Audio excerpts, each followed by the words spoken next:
Hello friends, चलिए आज की क्लास शुरू करते हैं। आज की ये सेकंड क्लास होगी पॉलिटी की। इसमें क्या देखेंगे हम? संविधान सभा के बारे में सारी चीज़ें देखेंगे। संविधान सभा का पहला प्रस्ताव कहाँ से आया, फिर आगे मांग कैसे बढ़ी, फिर संविधान सभा बनी तो कैसे, क्या उसकी रूपरेखा थी, कैबिनेट मिशन आया जो उसने क्या दिया, फिर उसमें कौन कौन से मेंबर्स थे, कितनी समितियां थी, क्या क्या कार्य किया, कब बैठ के, पूरा एक एक चीज़ हम लोग डिटेल में देखेंगे। तो चलो ये शुरू करते हैं। देखो, संविधान सभा बनने से पहले एक अंतरिम सरकार बनी थी। अंतरिम सरकार में सारे इंडियंस ही थे, कांग्रेस के लोग थे और मुस्लिम लीग के लोग थे। मुस्लिम लीग अब चूंकि पाकिस्तानी हो गए ये लोग, तो उस टाइम पे ये सारे लोग इंडियन थे, तो सारे इंडियन लोग को मिला के एक अंतरिम सरकार बनाई गई थी। वो इसलिए बनाई गई थी कि अंग्रेजों ने डिसाइड कर लिया था, कि वो अब देश छोड़ के जाएंगे। 1945 के आसपास ये चीज़ें डिसाइडेड हो गई थी, ठीक है। तो अब धीमे धीमे पावर इनको ट्रांसफ़र करनी थी। पावर कैसे ट्रांसफ़र करते? तो एक स्मूथ ट्रांसफ़र ऑफ पावर हो, सारी चीज़ें, इसके लिए व्यवस्थाएं बनाई जा रही थी। उसी में से ही एक व्यवस्था थी अंतरिम सरकार की। सरकार हो जाएगी, एक बहुत सारी चीज़ें ये लोग संभालने लगेंगे और धीमे धीमे चीज़ें ट्रांसफ़र हो जाएंगी। तो उस अंतरिम सरकार के बारे में क्वेश्चंस आ जाते हैं कि अंतरिम सरकार में कौन से मंत्रालय किसके पास था, तो वो सारी चीज़ें देख लो आप। जवाहरलाल नेहरू थे, इनके पास राष्ट्रमंडल था और विदेश मंत्रालय था। राष्ट्रमंडल संबंध और विदेश मंत्रालय। जब ये स्वतंत्रता के बाद 1947 के बाद सरकार बनेगी भारत की, ठीक है। अभी तो ये अंतरिम सरकार 1946 वाली है, ये 47 में ये सरकार बनेगी, तो उसमें जवाहरलाल नेहरू आपके पीएम हो जाएंगे। विदेश मंत्रालय भी इनके अंडर में रहेगा और राष्ट्रमंडल भी रहेगा, तब भी रहेगा। सरदार पटेल गृह सूचना एवं प्रसारण मंत्रालय इनके पास था। बाद में भी इनके पास यही मंत्रालय रहेगा जब 1947 में स्वतंत्रता के बाद सरकार बनी। राजेंद्र प्रसाद खाद्य एवं कृषि मंत्रालय है इनके पास। जान मथाई उद्योग एवं नागरिक आपूर्ति मंत्रालय। बाबू जगजीवन राम, ये इनके बारे में हल्का सा डेटा है। मीरा कुमार को आप लोग जानते होंगे, प्रथम महिला लोकसभा स्पीकर थी, अपनी बिहार की हैं, ठीक है। तो इन्हीं के डैडी थे बाबू जगजीवन राम। ये अभी भी स्वयं मंत्री थे अंतरिम सरकार में, बाद में भी ये स्वयं मंत्री ही रहेंगे। बलदेव सिंह रक्षा मंत्री थे। लियाकत अली, जैसा मैंने बोला, मुस्लिम लीग के एकमात्र बड़े नेता थे जो मुस्लिम लीग ने भेजा था अंतरिम सरकार में, वो थे लियाकत अली, और ये वित्त मंत्री थे। जोगेंद्र नाथ मंडल अभी विधि मंत्री हैं, मतलब कानून मंत्री। जब स्वतंत्रता के बाद सरकार बनेगी तो यहाँ पे कौन आ जाएंगे? BR अम्बेडकर, भीमराव अम्बेडकर बन जाएंगे आपके कानून मंत्री। तो ये सरकार जानना जरूरी है, यहाँ से क्वेश्चंस आते हैं। हर वो चीज़ कॉर्नर हमने टच किया जहाँ से एक सिंगल क्वेश्चन भी बन सकता है, वो हमने छोड़ा नहीं है। तो जो लोग भी इस चीज़ को पूरा करते चलेंगे, समझते चलेंगे, और जो बोला गया उसको नोट करते चलेंगे, समझ लीजिएगा बहुत मुश्किल हो जाएगा किसी भी एग्जाम वाले को एक भी क्वेश्चन बाहर से बनाना, ठीक है। आगे चलते हैं। संविधान सभा, जो मैंने बोला कैबिनेट मिशन आया था 1946, इसने कुछ उपाय सुझाए थे, तो उसी के द्वारा सुझाए गए प्रस्तावों के तहत 1946 में संविधान सभा का क्या हुआ? गठन हुआ। कुल संख्या कितनी थी? 389। 296 ब्रिटिश भारत बोला जाता था। दो प्रकार के थे, एक देसी रियासतें थी, ये भी ब्रिटिशों के अंडर में आती थी। इनके विदेश मामले और भी बहुत सारे मामले, संचार मामले कौन? ब्रिटिश ही देखते थे, लेकिन इनको थोड़ी सी स्वायत्तता मिली हुई थी। राजा लोग थे यहाँ पे, राज करते थे। तो ये देसी रियासतें हो गई। 93 प्रतिनिधि देसी रियासतों से चुने जाने थे और 296 प्रतिनिधि आपके कहाँ से? ब्रिटिश भारत से चुने जाने थे, ठीक है। और ऐसा इन्होंने एक पैमाना बनाया था कि जिससे हर 10 लाख की संख्या से एक रिप्रेजेंटेटिव संविधान सभा में पहुंच जाए। जहाँ पर 10 लाख की संख्या है उनका एक प्रतिनिधि कहाँ है? संविधान सभा में जाए। ऐसा एक इन्होंने फॉर्मूला बनाया था।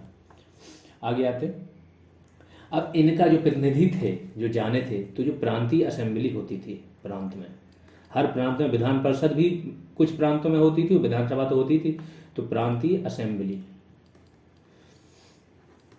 इसके सदस्यों द्वारा चुनाव होना था। जिस प्रकार से अभी राज्यसभा के मेंबर्स का चुनाव होता है, उसी तरीके से संविधान सभा के मेंबर्स का चुनाव होना था। और किस पद्धति के द्वारा? एकल संक्रमणी मत पद्धति के माध्यम से, समानुपातिक प्रतिनिधित्व प्रणाली के आधार पर। इसमें बताता हूँ मैं एक प्रणाली क्या है, समानुपातिक प्रतिनिधित्व प्रणाली क्या है। इजराइल में यही सिस्टम है। इसमें क्या होता है? सबको अपना अपना एक वो मिल जाता है। अभी क्या है कि जैसे बीजेपी बहुमत में है, इनके सबसे ज़्यादा वोट शेयर है, तो बाकी सब सरकार से बाहर है।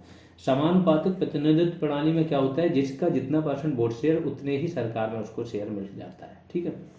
कैसे, मैं बताता हूँ कि इसमें जैसे व्यक्ति कोई खड़ा है, ये दो चीज़ें, राष्ट्रपति चुनाव में यही पद्धति अपनाई जाती है आज भी इंडिया में, और राज्यसभा का जो चुनाव होता है, इसमें 4 व्यक्ति खड़े हैं। तो जो व्यक्ति वोट देने वाला होगा वो क्या करेगा, अपनी प्रायोरिटी तय करेगा, पहले वाले व्यक्ति का फर्स्ट पे रखेगा जो उसकी फर्स्ट है, फिर सेकंड, फिर थर्ड, फिर फोर्थ, ऐसे करके। इसमें ये नहीं है कि एक को वोट दे के निकल आए, इसी को बोलते हैं एकल संकोणीय मत पद्धति। तो इसमें फर्स्ट प्रायोरिटी गिनी जाती है सबसे ज़्यादा, तो जो जिसकी फर्स्ट प्रायोरिटी है, सेकंड, थर्ड, तो जिसकी सबसे कम फर्स्ट प्रायोरिटी होती है वो बाहर हो जाती हैं, और उसको क्या है, उसके जो वोट होते हैं बाकियों में बढ़ जाते हैं। तो इस प्रकार से एक क्रम चलता रहता है, फाइनली एक विनर निकलता है।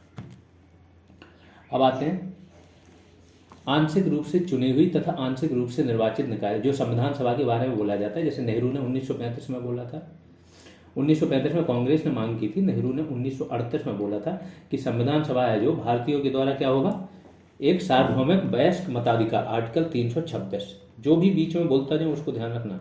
इस टाइम पे अपने को क्या मिला है, सार्वभौमिक वयस्क मताधिकार मिला हुआ है, आर्टिकल 326 के तहत मिला हुआ है। इसमें क्या होता है कि जो भी 18 साल से ऊपर है, पहले 21 साल उम्र थी, फिर राजीव गांधी ने इसको 18 साल कर दिया था, तो जो भी 18+ हैं वो मतदान कर सकते हैं, इर्रिस्पेक्टिव ऑफ उनका जेंडर क्या है, उनकी जाति क्या है, उनका धर्म क्या है, कुछ भी चीज़ें नहीं है, सार्वभौमिक है। जो भी 18+ है सबको मतदान का अधिकार मिलेगा, ये होता है सार्वभौमिक वयस्क मताधिकार।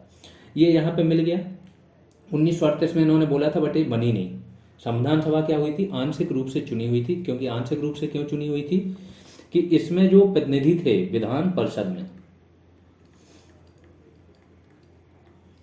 जो राज्यों की विधानसभा और विधान परिषद थी, इसमें जो प्रतिनिधि थे उन्होंने किसको चुना था, संविधान सभा को, संविधान सभा के प्रतिनिधियों को। विधान परिषद के जो सदस्य भी चुन के आते थे, विधानसभा के जो परिषद बोल रहा हूँ उसमें विधानसभा भी इंक्लूड कर लिया करो, जो विधानमंडल के सदस्य होते थे वो कैसे चुन के आते थे, वो भी सार्वभौमिक मताधिकार द्वारा नहीं चुन के आते थे, उनके लिए भी सीमित मतदाता थे। मतदान पे तरह तरह की क्या है, एक कंडीशन लगी हुई थी कि वही व्यक्ति मतदान कर सकता है जिसके पास एक आय का बता दिया था कि इससे ज़्यादा आय हो, और भी चीज़ें थी, कंडीशन, शिक्षा वगैरह। तो मुश्किल से 10 या 12% लोग उस टाइम पे मतदान कर सकते थे। तो ये लोग सीमित उससे चुने गए। फिर इन्होंने चुना किसको, संविधान सभा के सदस्यों को।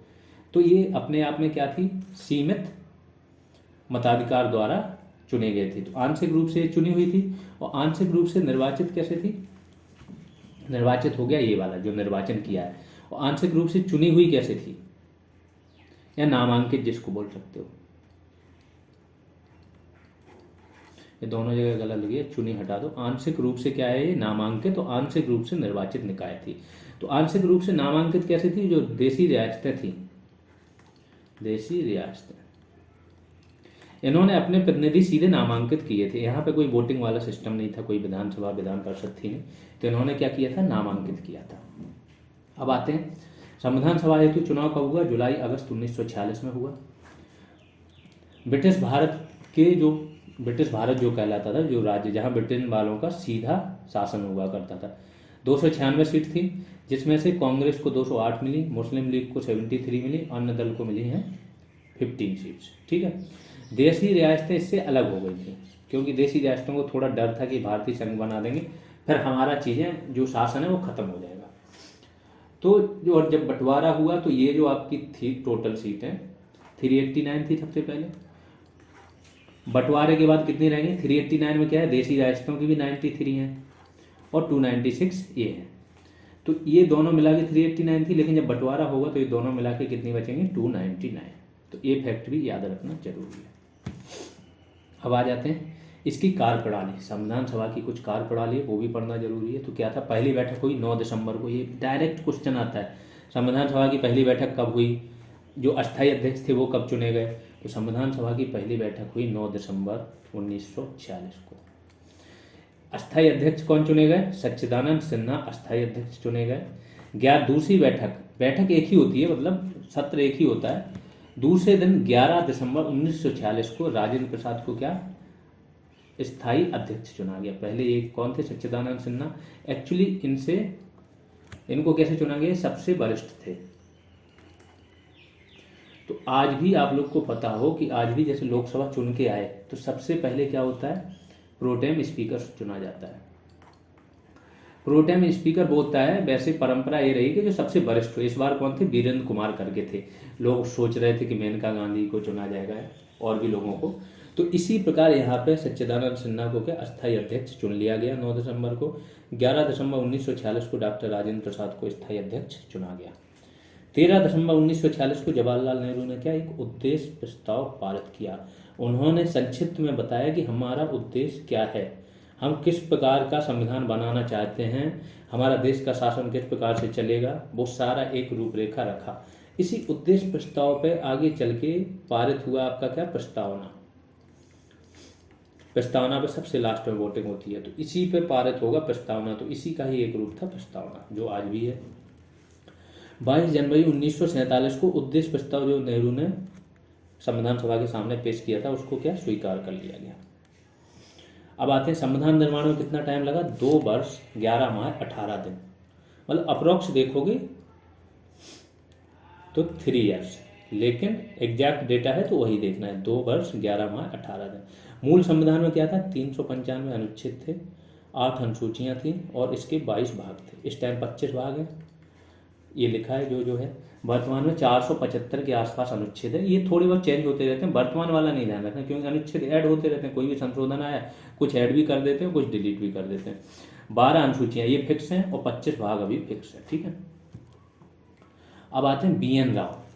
BN राव को प्रथम संवैधानिक सलाहकार नियुक्त किया गया। तो संवैधानिक सलाहकार कौन थे, BN राव। ये क्वेश्चन डायरेक्ट बनता है। 24 जनवरी 1950 मतलब संविधान, टोटल संविधान दिवस कब मनाया जाता है, 26 जनवरी को। क्या माना जाता है, 26 जनवरी 1950 से संविधान लागू हुआ। इसके जस्ट 2 दिन पहले एक बैठक होती है 24 जनवरी 1950 को। यही संविधान सभा की आखिरी बैठक होती है, ये भी ध्यान रखना। एक क्वेश्चन आता है कि संविधान सभा की आखिरी बैठक कब हुई, तो लोग क्या लगा के आ जाते हैं, 26 नवंबर 1949, क्योंकि इसी दिन संविधान लागू हो गया था। वो तो 2 महीने का इन्होंने इसलिए इंतजार किया था क्योंकि 26 जनवरी को पूर्ण स्वराज मनाया गया था। 26 जनवरी 1930 को पूर्ण स्वराज दिवस मनाया था रावी नदी के तट पर। नेहरू जी ने बोला था, झंडा फहराया था। तो इस डेट का महत्व था, इसलिए 26 जनवरी के लिए इंतजार किया। तो लोग ये मानते नहीं, लेकिन 26 जनवरी 1950 को संविधान लागू करने से पहले इसकी आखिरी बैठक 2 दिन पहले 24 जनवरी 1950 को हुई थी। ये यहाँ से क्वेश्चन बनता है, ठीक है। तो 24 जनवरी 1950 को 284 सदस्यों ने प्रारूप पर हस्ताक्षर किए, जिनमें से 8 महिलाएं भी थी। इसी दिन इसकी अंतिम बैठक भी हुई। 26 नवंबर 1949 को, इसके पहले जो मैंने बताया था कि बहुत सारे प्रावधान 26 नवंबर 1949 को ही लागू हो गए थे। 2 महीने का इन्होंने वेट किया था। तो 26 नवंबर 1949 को ये अंगीकृत कर लिया गया था। जो उसमें संविधान में डेट दी रहती है वो यही रहती है, 26 नवंबर 1949 को अंगीकृत, अधिनियमित, आत्मार्पित करते हैं, ये डेट दी है। और इसके कितने 16 अनुच्छेद इसके उसी टाइम पे लागू हो गए थे, जैसे नागरिकता संबंधित 5, 6, 7, 8। इसके बाद चुनाव संबंधी अनुच्छेद, ये सब लागू हो गए थे, जो छोटे मोटे अनुच्छेद थे।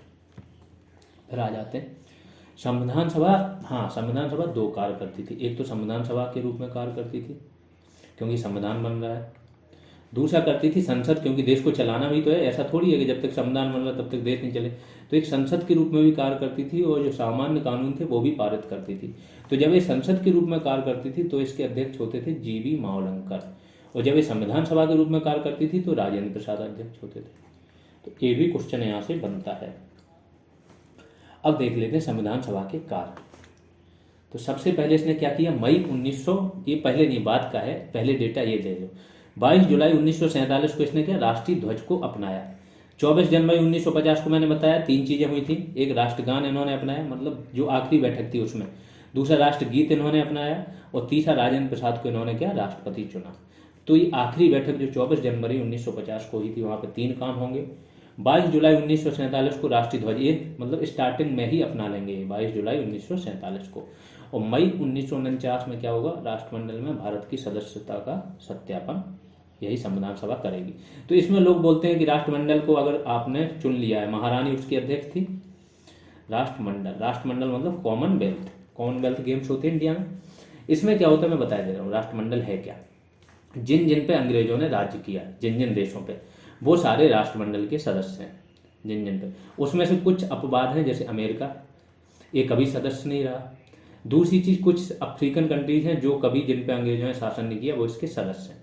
तो राष्ट्रमंडल एक प्रकार का, मैक्सिमम इसमें वही देश है, इस टाइम शायद 53 के लगभग इसमें देश हैं राष्ट्रमंडल में।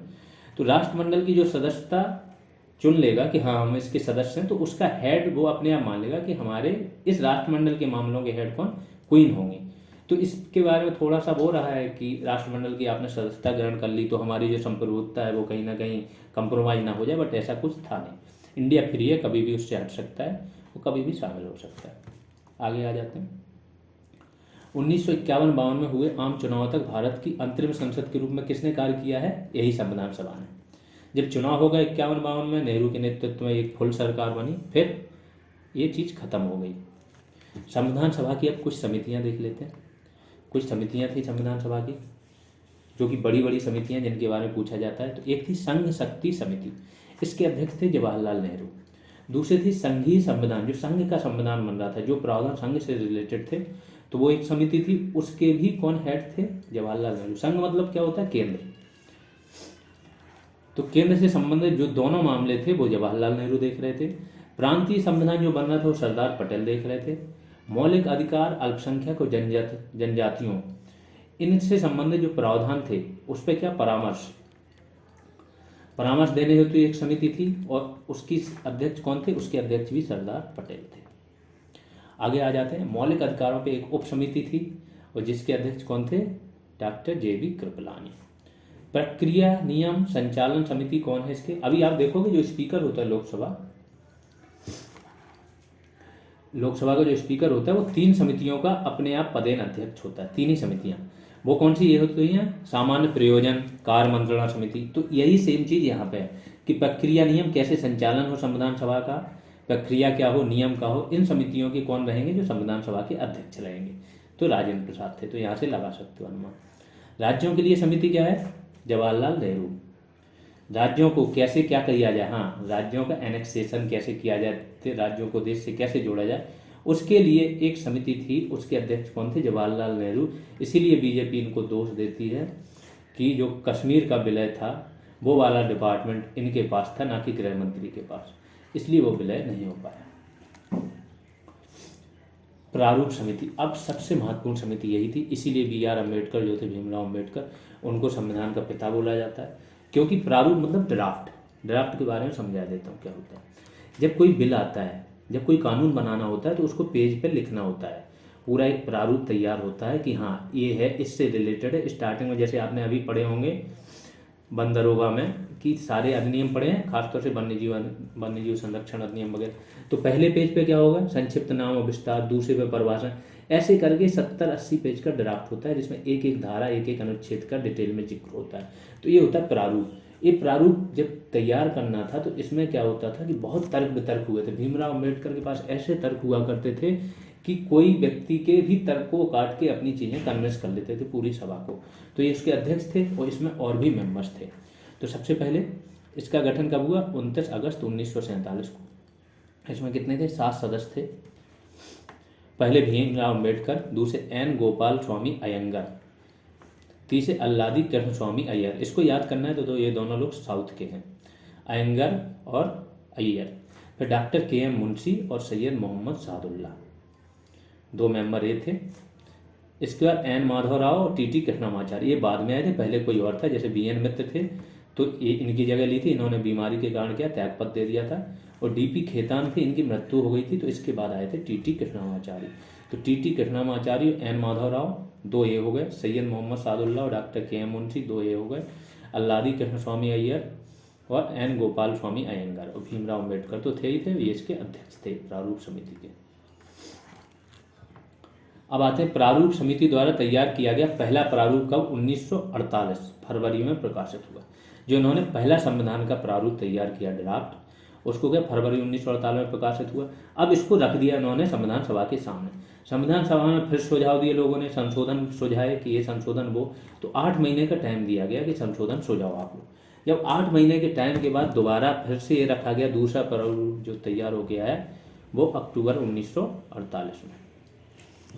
फिर 4 नवंबर 1948 को अंतिम प्रारूप इसका पेश किया गया और संविधान को पहली बार इसी टाइम पे पढ़ा गया, मतलब 4 नवंबर 1948 को संविधान को पहली बार पढ़ा गया। अब आते हैं, देखो जब फाइनल उसके लिए वोटिंग के लिए रखा गया और सब लोगों ने साइन कर दिए, तो उसमें डॉक्टर अंबेडकर ने एक प्रस्ताव रखा था, कौन सा, the constitution as settled by the assembly B part. ये प्रस्ताव पेश किया और यही पास हो गया था, यहाँ से संविधान बन गया था, तो ये नाम आ सकता है। फिर 26 नवंबर 1949 को नागरिकता, जो मैंने बोला कि संविधान आपका 26 जनवरी 1950 को लागू हुआ माना जाता है, इसी दिन संविधान दिवस भी मनाते हैं हम लोग, लेकिन 2 महीने पहले पूरा संविधान बन के रेडी हो गया था 26 नवंबर 1949 को। चूंकि ये डेट बहुत महत्वपूर्ण थी 26 जनवरी, इसलिए 2 महीने इंतजार किया गया, लेकिन इस दिन कुछ प्रावधान लागू हो गए थे, जैसे नागरिकता, तदर्थ संसद, एक संसद, अस्थायी संसद, अस्थायी तथा परिवर्तनशील नियम, ये सब लागू हुए थे चुनाव संबंधी नियम। संविधान सभा के कुल कितने सत्र हुए? सत्र होता है जिसमें बहुत सारी बैठकें होती हैं, तो टोटल 11 सत्र हुए। एल.एन. मुखर्जी संविधान सभा के मुख्य प्रारूपकार थे, तो जो मुख्य ड्राफ्टमैन थे वो कौन थे संविधान सभा के? एल.एन. मुखर्जी। फिर दूसरे H.B.R. अयंगर संविधान सभा के सचिव, तो संविधान सभा के अध्यक्ष, उपाध्यक्ष, ये सब तो आपको पता है, लेकिन क्या संविधान सभा के सचिव पता है? वो थे H.B.R. अयंगर। और जो सबसे इंपॉर्टेंट व्यक्ति इनके बारे में पूछा जाता है, संविधान देखोगे जो मुख्य संविधान है, मुख्य प्रति है, वो हाथ से लिखी गई है कैलीग्राफी में सजावट के आधार पर, तो उस प्रति के लेखक कौन थे? प्रेम बिहारी नारायण रायजादा। ये प्रमुख सुलेखक थे। जब ड्राफ्ट बन रहा था तो जो चीज़ फाइनल हो जाती थी, वोटिंग हो जाती थी, उसको ये लिख देते थे बेहतरीन अपनी हैंड राइटिंग।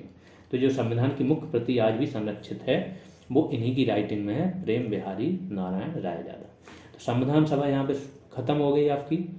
आगे हम लोग सीधा आ जाएंगे प्रस्तावना पर। प्रस्तावना से आगे बढ़ते हुए नेक्स्ट क्लास में आपका प्रस्तावना भी हो जाएगा खत्म, मतलब प्रीएम्बल, नागरिकता, ये 2 चीज़ें तो आपकी खत्म हो जाएंगी, और संघ और राज्य वाला जो स्टार्टिंग 1 से लेके 4 तक के अनुच्छेद है, मतलब टोटल आपकी प्रीएम्बल और 1 से लेके 11 तक के अनुच्छेद खत्म हो जाएंगे। उसके बाद सीधा मूल अधिकार पे आ जाएंगे। तो चलिए ऐसे ही स्पीड से पढ़ते रहिए।